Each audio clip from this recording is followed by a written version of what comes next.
حي على الفلاح.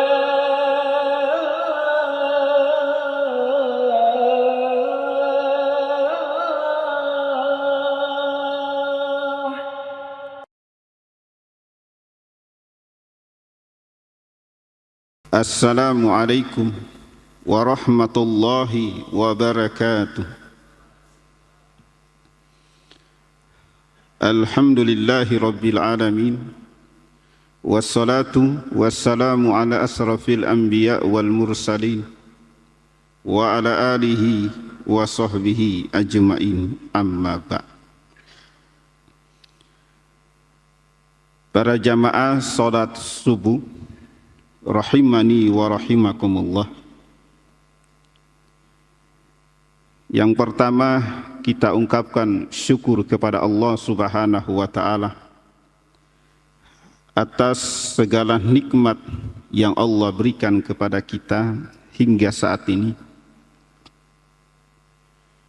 Mudah-mudahan nikmat yang Allah berikan, terutama dan yang paling utama dari sekian nikmat, adalah nikmat iman dan nikmat Islam. Mudah-mudahan dua nikmat ini selalu terjaga di sisi Allah Subhanahu wa ta'ala dan ditambahkan oleh Allah pada diri kita dan juga keluarga kita hingga kita berpulang menghadapnya dalam keadaan husnul khotimah. Salam dan salawat untuk Nabi kita Muhammad sallallahu alaihi wasallam, keluarganya, para sahabat, dan orang-orang yang mengikuti jejak beliau hingga yaumul qiyamah. Para jamaah yang kami hormati, di dalam surat Al-Maidah ayat 3, Allah Subhanahu wa ta'ala nyatakan, al-yawma akmaltu lakum dinakum wa atmamtu alaikum ni'mati wa raditu lakumul islam dinan. Pada hari ini aku sempurnakan agamamu untukmu, dan aku sempurnakan nikmatku bagimu, dan aku ridho Islam sebagai agama.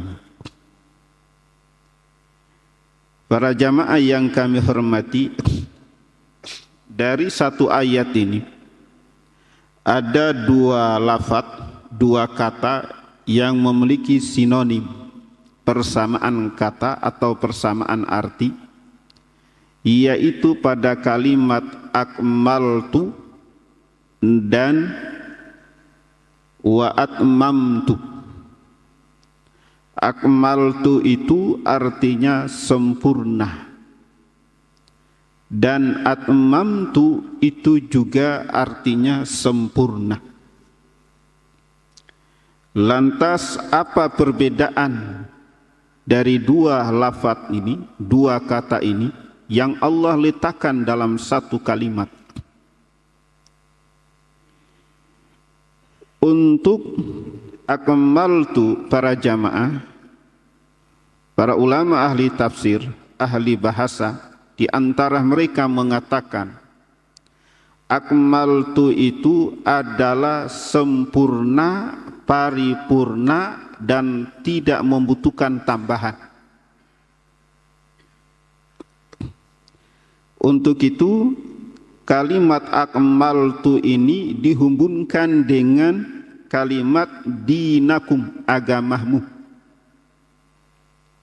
Maknanya bahwa agama ini sudah sempurna, paripurna, tidak membutuhkan tambahan-tambahan apapun. Itu namanya al-yawma akmaltu lakum dinakum.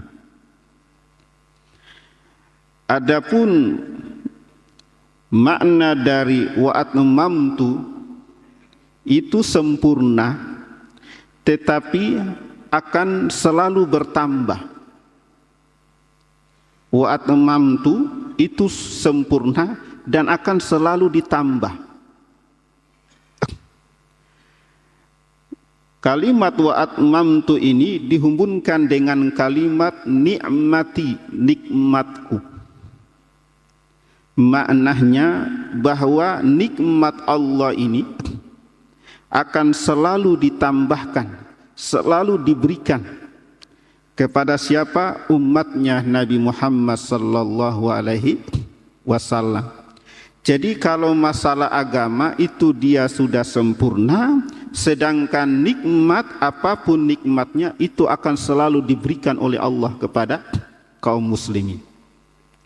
Di antara kesempurnaan Islam itu para jamaah, Islam mensyariatkan, menjelaskan kepada kita sebagai seorang laki-laki, sebagai seorang suami, bagaimana kita harus berada pada posisi sesuai yang difirmankan oleh Allah Subhanahu wa taala.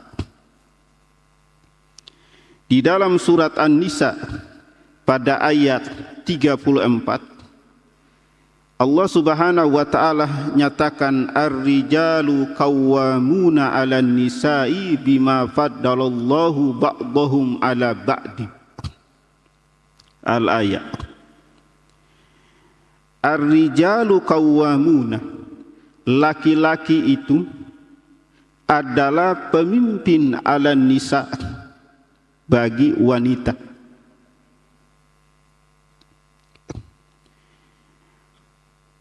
Ayat ini para jamaah menjelaskan kepada kita, memberitahukan kepada kita bahwa Allah menciptakan laki-laki, disiapkan di muka bumi ini sebagai qawamun, sebagai pemimpin.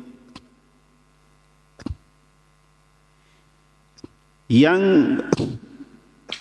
memimpin, ya, yang dipimpin itu kata Allah Subhanahu wa taala alan nisa, wanita.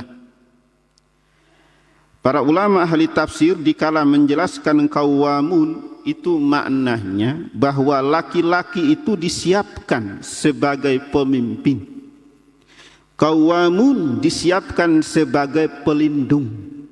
Qawamun disiapkan oleh Allah untuk mengayomi. Pemimpin bagi kaum wanita, melindungi kaum wanita, mengayomi kaum wanita. Maka dari itu para jamaah, dikala seorang suami dia takut pada istrinya, lantas di mana kaumnya itu di mana? Allah siapkan dia sebagai qawamun, sebagai pemimpin. Maka yang namanya pemimpin, dia berkuasa, dia yang mengatur, dia yang memimpin. Lah kalau misalnya seorang suami itu dia takut pada istrinya, itu namanya menyalahi apa yang Allah tetapkan, ar-rijalu qawwamuna 'alan nisa. Kemudian Allah nyatakan begini, ar-rijalu qawwamuna 'alan nisa bima faddalallahu ba'dahum 'ala ba'di. Laki-laki, suami adalah pemimpin bagi kaum wanita karena Allah melebihkan sebagian laki-laki di atas sebagian wanita. Para ulama ahli tafsir dikala menjelaskan kalimat bima faddalallahu ba'dahum 'ala ba'din, disebabkan karena Allah melebihkan sebagian laki-laki di atas sebagian wanita. Maknanya adalah bahwa laki-laki itu memiliki kelebihan. Kelebihannya apa? Yang pertama, menurut ulama ahli tafsir, laki-laki itu diizinkan untuk menikah atau memiliki 4 orang istri, sedangkan wanita tidak boleh. Allah melebihkan kaum wanita di atas Allah melebihkan kaum laki-laki di atas wanita dikarenakan hak talak itu adalah hak sepenuh untuk suami, bukan untuk istri. Allah melebihkan laki-laki di atas kaum wanita karena para nabi dan rasul yang Allah utus semuanya dari kalangan laki-laki. Para ulama ahli tafsir juga menjelaskan Allah melebihkan laki-laki di atas kaum wanita karena laki-laki itu disiapkan oleh Allah sebagai khalifah di atas muka bumi ini.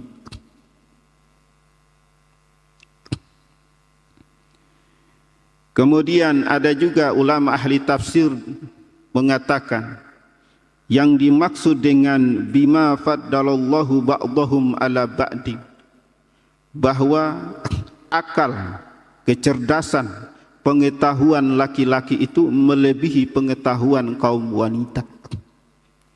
Maka dari itu dikala seorang laki-laki dia mengambil sebuah keputusan, maka keputusan itu tidak diambil begitu saja, melainkan dengan banyak pertimbangan.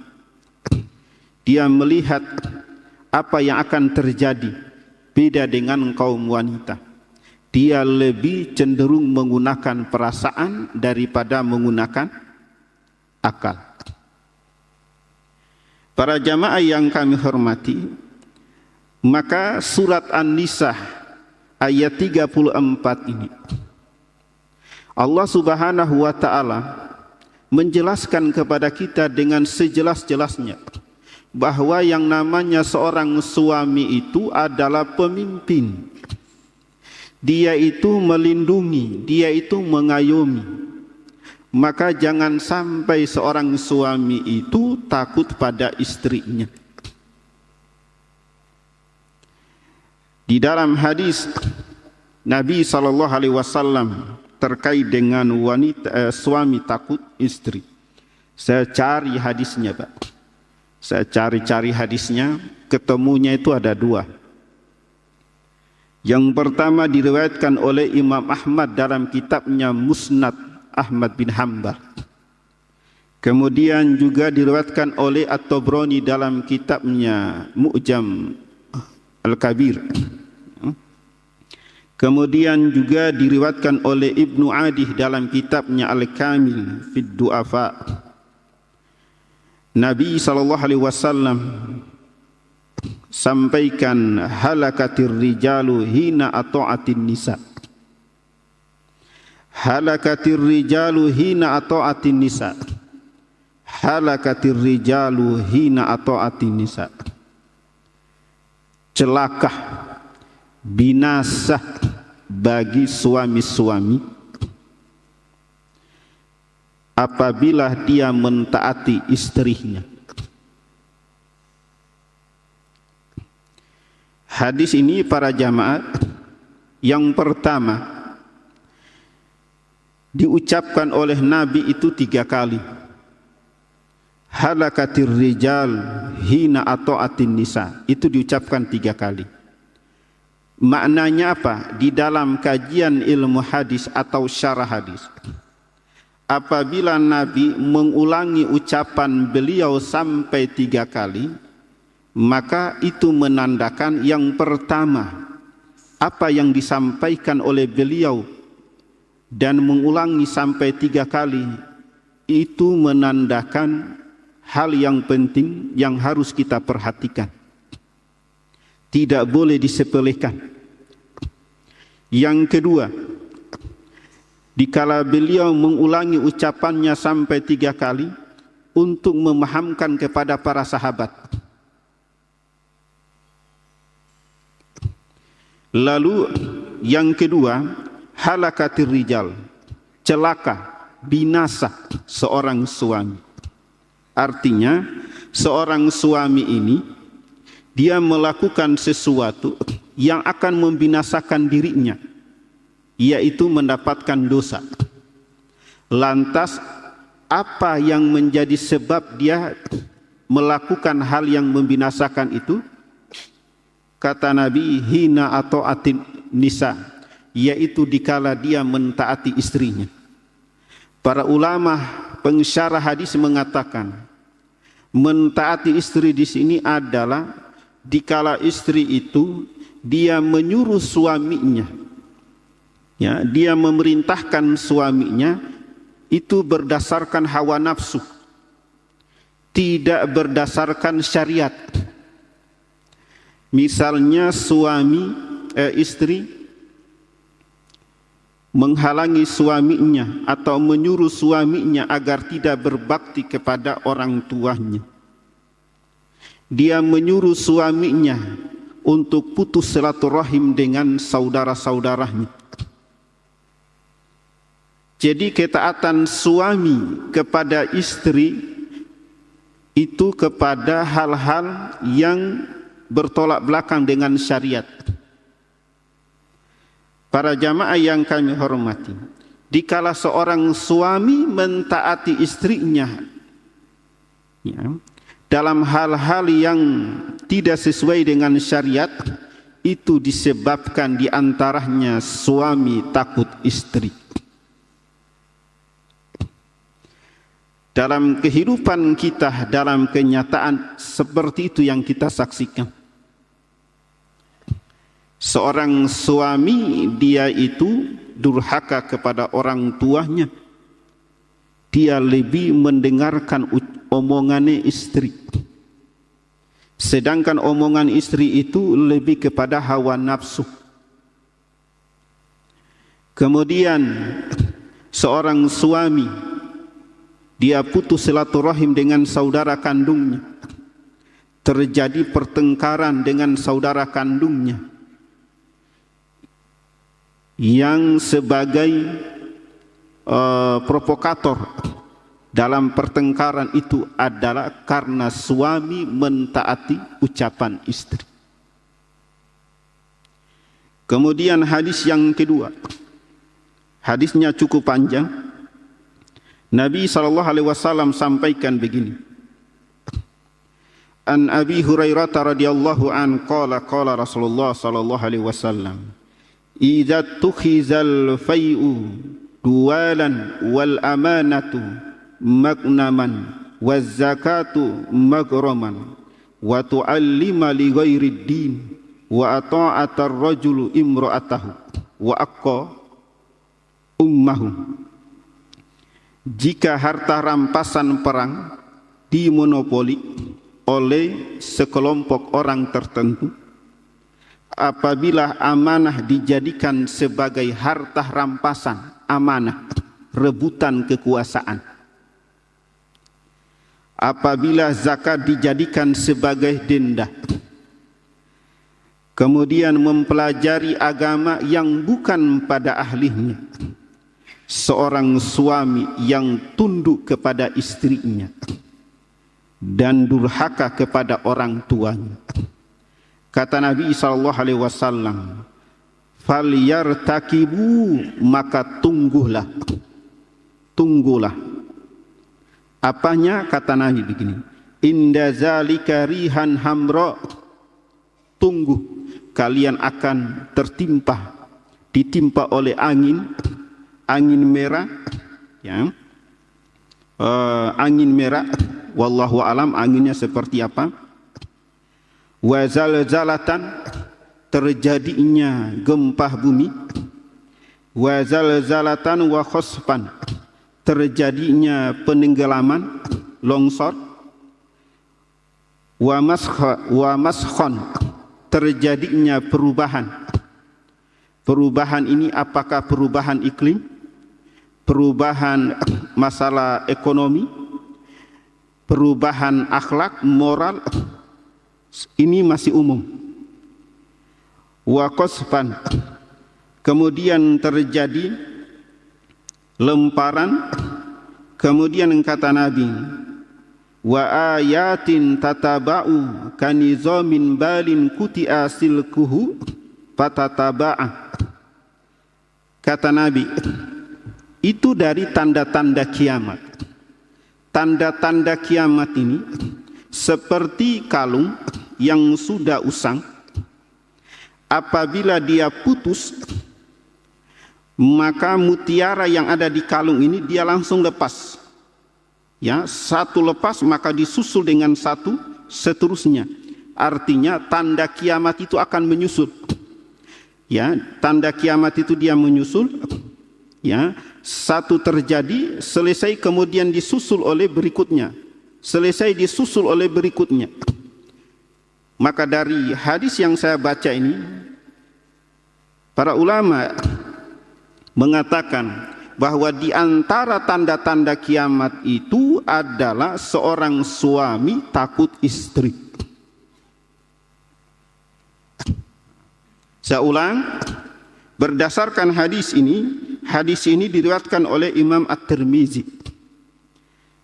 Para ulama berselisih pendapat terkait derajat. Ada yang mengatakan hadis ini memiliki derajat hasan li ghairihi. Yang kedua mengatakan hadis dhaifun jiddan, hadis yang sangat lemah. Ada juga yang mengatakan hadisnya dhaif, hadisnya lemah. Ada juga yang mengatakan sanadnya dhaif tapi matan hadisnya sahih. Ya. Jadi berdasarkan hadis yang saya baca ini, para jamaah, fenomena suami takut istri atau yang diistilahkan dengan apa, Pak? Istibaya. Ikatan suami takut istri, Pak. Ini sebuah istilah yang bertolak belakang dengan firman Allah surat An-Nisa ayat 34. Saya ulang para jamaah, istilah ikatan suami takut istri, sebuah istilah yang sangat bertolak belakang dengan firman Allah, ar-rijalu qawwamuna 'alan nisa. Ya. Lalu juga berdasarkan dua hadis yang saya bacakan tadi. Hadis yang terakhir ini para jamaah, di antara tanda-tanda kiamat itu adalah suami takut istri. Maka dari itu kalau ada seorang suami dia takut pada istri, perhatikan hadis ini. Berarti saya termasuk cakupan di dalam hadis. Wah, ini saya ini termasuk tanda-tanda ini. Maka para jamaah yang kami hormati, kembalikan seorang suami itu sesuai yang Allah firmankan. Ya. Loh Ustadz, nanti saya dah dikasih nafkah. Awas, parah. Yang berkewajiban memberikan nafkah itu adalah suami. Loh Ustadz, gaji istri saya ini lebih besar daripada gaji saya. Seorang istri bisa mendapatkan gaji besar itu karena izin suami. Kalau suaminya tidak mengizinkan, maka istri tidak bisa mendapatkan gaji.